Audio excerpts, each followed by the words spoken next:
So it's working. But your best is yet to come because you just demonstrated what you're capable of doing. You look back at your last 3 quarters and you said, wow, what I did in the third quarter was my best.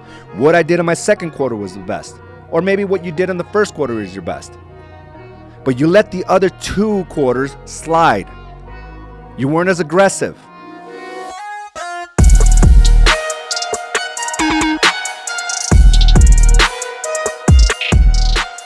Welcome, and go ahead and check in as you're coming on board. Check in. And today's topic is you can't repeat what is not sustainable. You cannot repeat what is not sustainable. So good morning to you, Wendy. Good morning, Olivia. Good morning, everyone that's joining us today, Liz. And so we're just coming fresh off of a sales meeting that was pure fire. I mean, we went through an entire process of breaking down our numbers for the first 3 quarters and really looking at the patterns of our production, Good morning, Claudia. Good morning, Jessica. Good morning, the second Claudia. Dallas, good morning. So by breaking down these numbers, what I was attempting to do was to have you see where your patterns are at. What are your patterns? What is the best version of you as a business person as well? After 3 quarters, I think we have a pretty good idea of what our ups and downs are, of what our patterns leading up to a good month versus the patterns of leading up to a bad month. There are patterns with everything. Everything has an action item or inaction item that resulted into your in numbers. And my whole goal was to have you just see and break it down so that you can tell that, hey, if I do these certain things over time, it's going to create this. And also, if I don't do certain things over a certain time, I can get the result I really don't want. And, one of the things that I wanted you to focus on is your best quarter. And many of you were like, man, this was a great quarter. I got so much money in the bank account. It was one of those amazing quarters. Everything just fell into place. Everything was great. And a part of that was like it was a fluke. Many of you thought it was a fluke. It was one of those things where it was just, everything just happened to come together the way it should. It closed all when it should have. The right clients called me, and it ended up closing. And one of the things for me was to shatter that perspective that, maybe it wasn't a fluke. Maybe this is what you were supposed to perform at every quarter. That the other quarters were just you not living up to your full potential or living up to your full, as a business person, your full potential as a business person. And one of the things that I wanted to do here was to really shatter your perspective and say, hey, you can do this best quarter over and over again. If you do it once, you can do it again. If you did it once, you can do it again and again and again. And it doesn't have to be this type of mindset that it was just a fluke, that, hey, it was just a great quarter. Understand that if you're able to repeat that over and over, it can make a significant difference over a year. And we went through this exercise where I asked you specific questions, and some of you ended up with the question was, how much money did you leave on the table? And there was a lot of hands that were raised, and it was like, I left $40,000 on the table. I left $50,000. And there was a few of you that left over $100,000 on the table. And when we look at those numbers, we're like, that's a lot. I could have done a lot for my family. As a matter of fact, I even twisted that around, and I said, that is the money that you're stealing from your family. And a part of us that wants to almost defend that it wasn't necessarily our fault. Well, I want to spend time with the family, AZ. I can't always do this. As a matter of fact, when I performed that, the second quarter was my best quarter. When I did that, I just wasn't spending so much time at home. And that is my whole point. That is the whole point of today's Mindset Mastery, is you cannot repeat what is not sustainable. I understand that you're not spending time at home if you're a one-man show. That's why I posed the question and I challenged you, like, what are the things that you have to really do to ensure yourself that you can repeat this cycle over and over again? And a lot of you are ready for employees. A lot of you are ready for the systems and investing into your databases. But you are not there yet mentally because you think that was just a fluke. Understand that if you're able to repeat these cycles over and over and over again, it will not be a fluke. It'll be a way of life. It'll be the way you operate. So I pose the questions just like this. What could you have done with the additional money left on the table? And we're talking 50, 60, 100, 100 plus. There's a lot we can do, including investing in your own business. And I'm not saying sacrifice yourself or sacrifice time away from your family, sacrifice away from the things you love doing. What I'm saying is buy some time. The way you buy some time is to reinvest into your business. Hire the right people. Get the right transaction coordinator. Get the right showing agents, the right systems to automate your process. But if you're doing it as a hustle, you're not going to be able to sustain that. That's why your best quarter will remain as that. Oh, that was a great quarter. As opposed to saying that was a great year.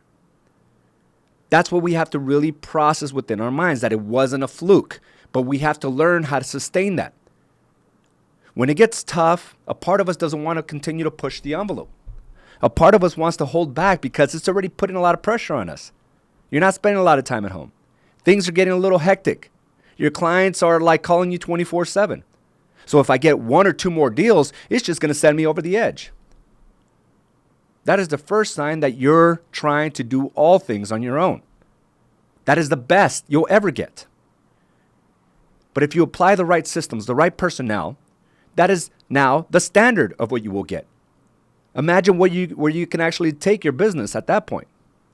So when we ask these questions, I really want you to process this, because the second question I asked was, what must change within you to understand that your ideal year, which was if you were able to repeat the one quarter that was your best over 4 quarters, if it was a real possibility for your career, not only will it increase your bottom line, but just imagine how you would feel.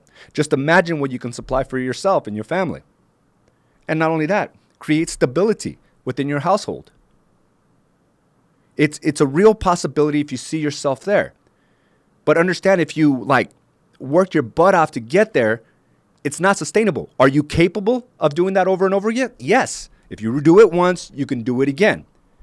Now the game becomes of how do I repeat that over and over again? The third question I ask is, what investment in personnel or actions for your business are you prepared to take to ensure you don't leave this money on the table in 2020? So again, my whole point of this was to shatter your perspective and say, hey, I took my best month, which was $3 million. I've never done $3 million in one quarter. I've always done like about $1 million, $1.5 million. This quarter, I did 3.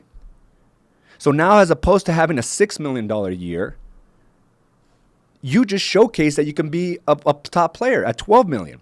12 million makes you top 1% in the state. And we actually had our top 7 in that field, top 1% in the entire state. So if you can take your production from 1.5 to 3 in a quarter, and then learn how to repeat that, it just changes the game for you. You operate differently. You talk differently. You do things differently.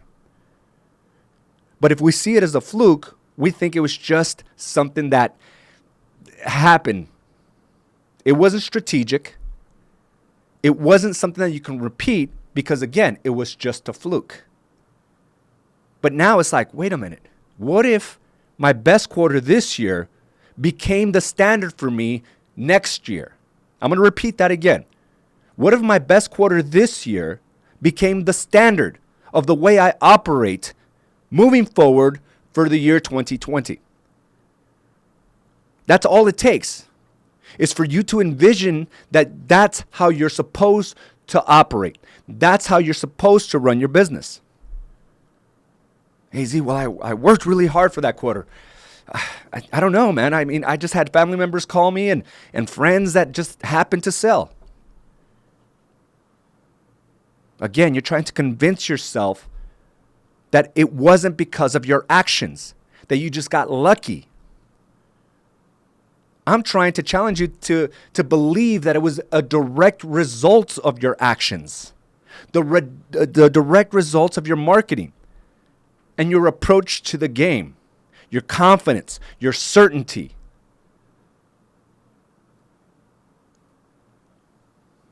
I want you to get there. It wasn't because it was just a series of lucky events that came together. It was because you wanted it to happen. I want you to embrace that and believe that. That your best this quarter is the standard for 2020. Say that to yourself. The best this year, my best quarter is the standard for 2020. And again, it wasn't a series of lucky events. You had the willingness to show up. You did those uncomfortable action items. And you kept repeating them over and over and over again. And we talked about the repetitious board and action items, right? The things that are not sexy, the things that we hate about the game. You're not going to love every aspect of it. There's certain things that I hate doing about running a brokerage. There's certain things I hate doing about running a coaching company. But there's growth in that repetitious boredom cycle there. The things that we really don't like doing that end up getting the best results for us. So as we look at these questions, we're like, okay, I'm going to open up my mind to something greater for myself. And I can tell it's working. We had 7, and if you were able to repeat that over a 4-quarter cycle, you would be in the 1%, 1 percentile. All our top 20 were in the top 2%. So it's working. But your best is yet to come because you just demonstrated what you're capable of doing. You look back at the last 3 quarters and you said, wow, what I did in the 3rd quarter was my best. What I did in my 2nd quarter was the best. Or maybe what you did in the 1st quarter is your best. But you let the other 2 quarters slide. You weren't as aggressive. You didn't want it that much.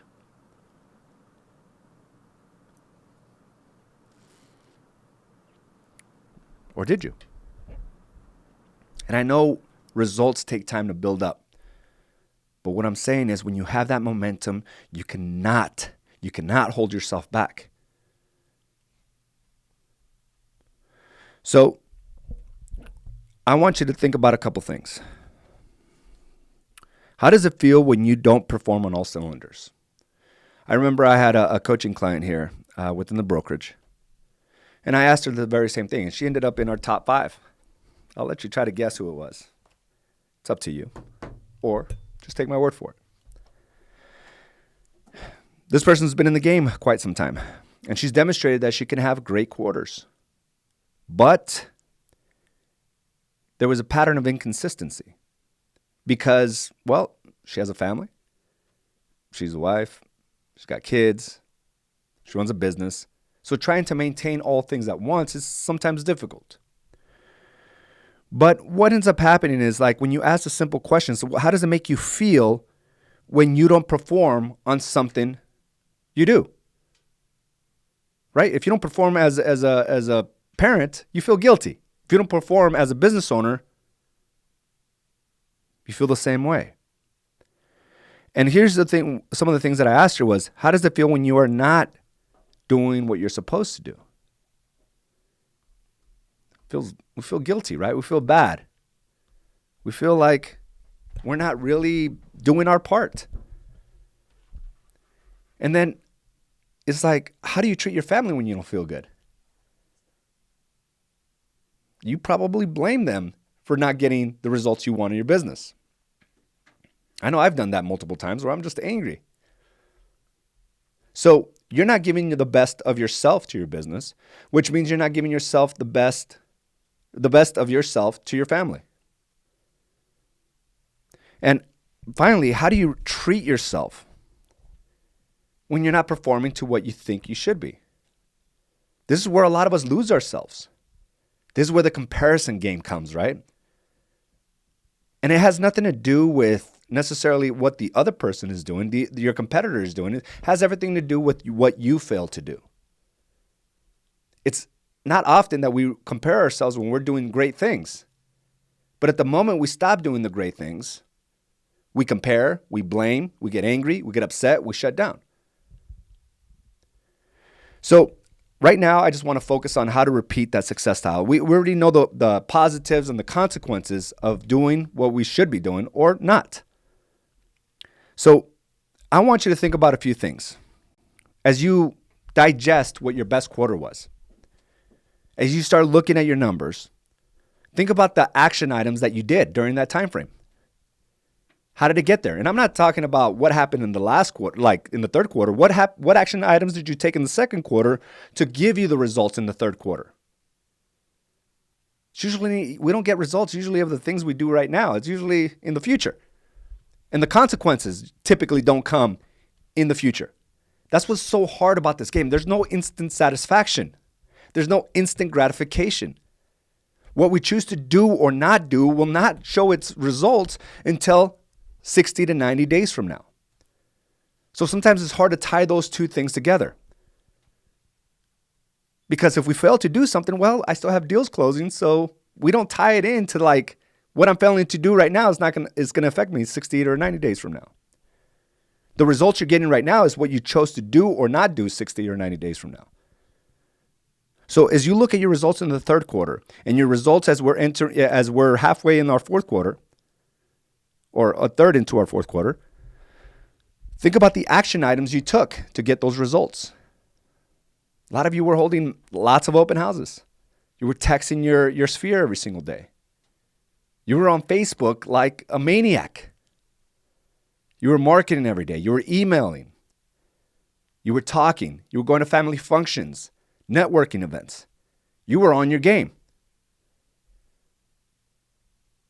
So now, after you think about the action items that got you the results, think about what you stopped doing. I think that's just as important. The things you stopped doing. I've spoken to a couple of our top producers that didn't fare so well in the second quarter. And when we had our mid-year review, they're like, shit, I forgot to go into my Facebook group. I stopped doing the 3 videos a week. I stopped doing the client appreciation events. It's no wonder. It's no wonder I didn't get the results that I wanted. Fast forward to the third quarter review. Guess what they applied? All those things they stopped doing. And the third quarter blew it out the window. Blew it up. Because they focused on the action items they did and the action items they didn't do. And when we go with anything, we got to think about how good it feels to get the result. Think about every time you do a cash injection into your family's coffer. Think about that. The coffers of your family, the bank account, the savings. Think about every time you get paid, how good it makes you feel. I need you to attach that feeling every time you feel like not doing something.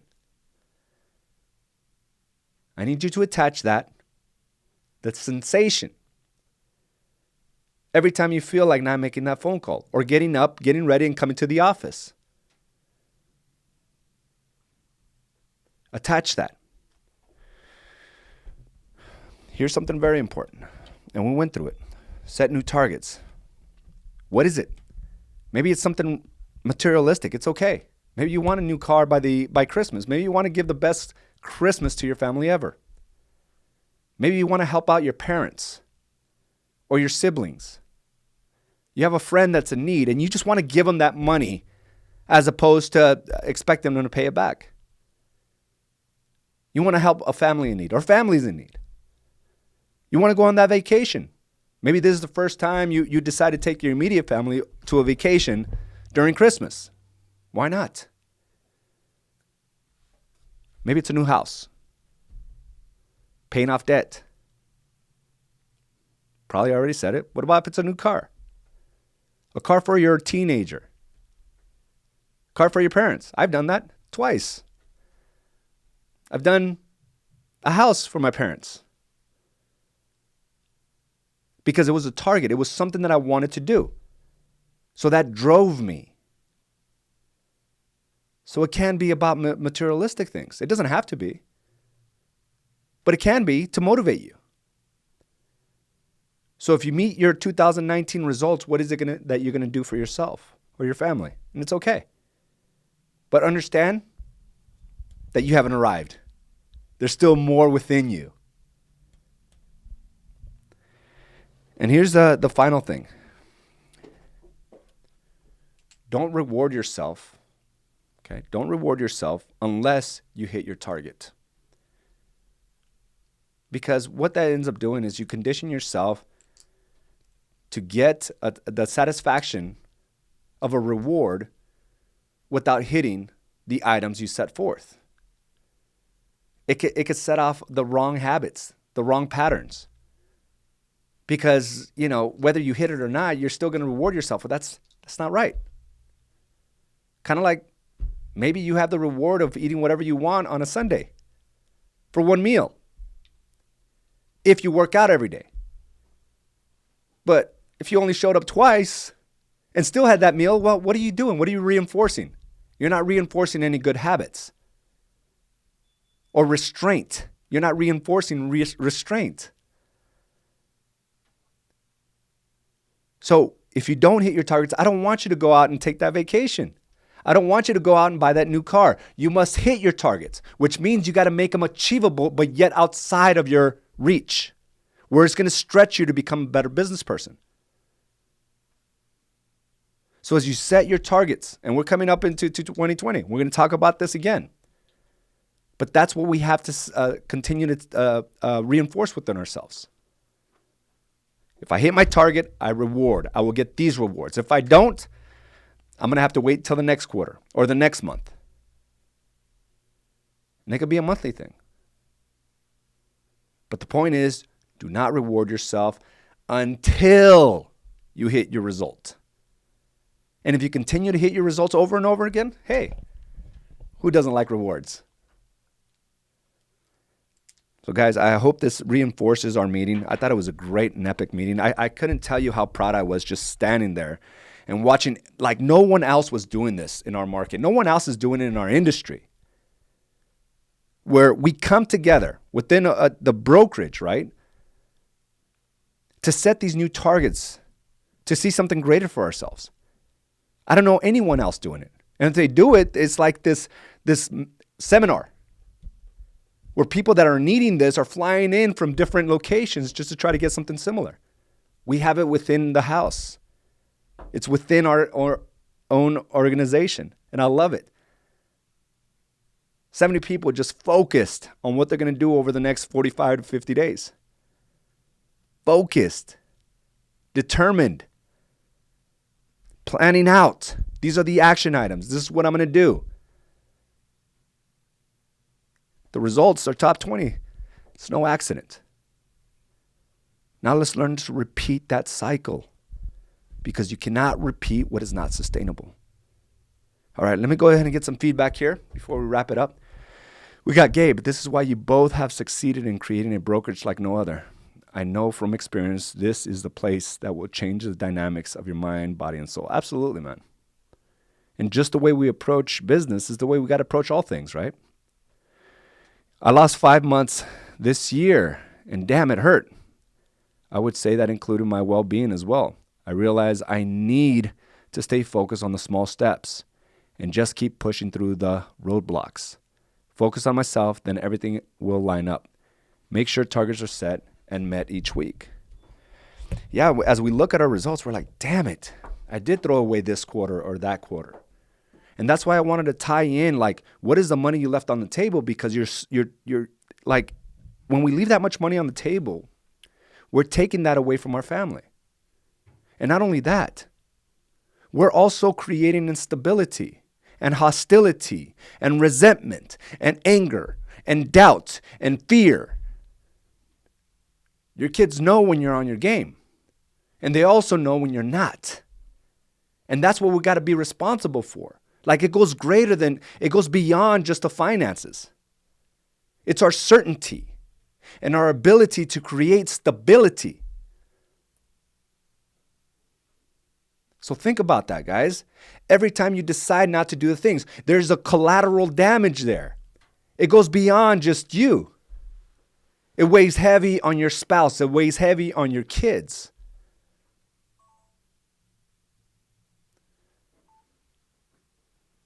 So yeah, I wanted that number to kind of come out at you and realize, damn, when I leave that much on the table, I'm not at my power. I'm not at my best. So I hope this resonates with you all, because these are the real truths we have to constantly look at and reflect on and change. Patterns must change, and some patterns must be reinforced. I want to thank you again for joining me for another episode of Mindset Mastery. We're going to go ahead and load up. Here's the nice thing about this. Our sales meeting is going to be loaded this week. So if you missed it, I encourage you to see it. And also, we did some worksheets on there together that if you didn't get those worksheets, reach out to me and I'll send you those worksheets so you can work through to what you left on the table. Gabe, you wanted to slap us in the face. Not at all, man. Not at all. Because I know the benefit of you operating at your best. I mean, the rewards are endless. Guys, again, thank you for joining me for another episode of Mindset Mastery, and I will talk to you soon. Have a great day. Bye now.